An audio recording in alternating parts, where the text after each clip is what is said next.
Faktor-faktor yang mempengaruhi pertumbuhan dan perkembangan ada dua, faktor eksternal dan faktor internal.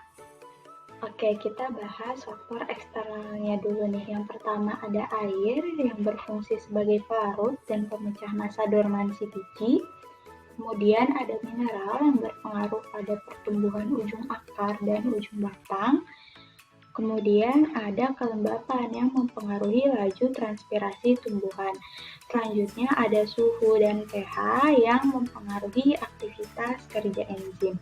Yang terakhir ada cahaya yang mempengaruhi fotosintesis, namun cahaya ini dapat menjadi faktor penghambat pada pertumbuhan.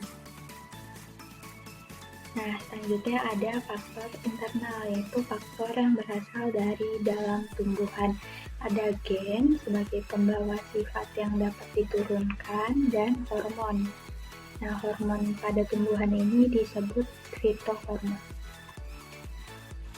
Ada 5 hormon utama pada tumbuhan. Yang pertama ada auksin, di mana produksi auksin ini dapat dihambat oleh cahaya matahari.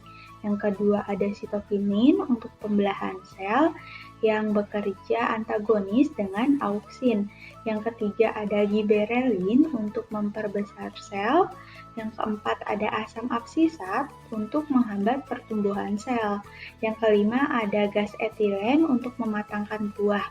Nah, pada contoh nyatanya, gas etilen ini seperti pada proses pengkarbitan.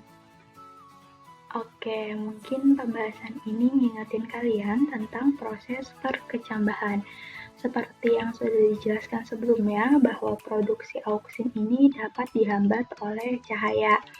Oleh karena itu, ketika kalian melakukan praktik perkecambahan, biasanya diinstruksikan untuk ditaruh di tempat gelap dan di tempat terang untuk membedakan hasilnya.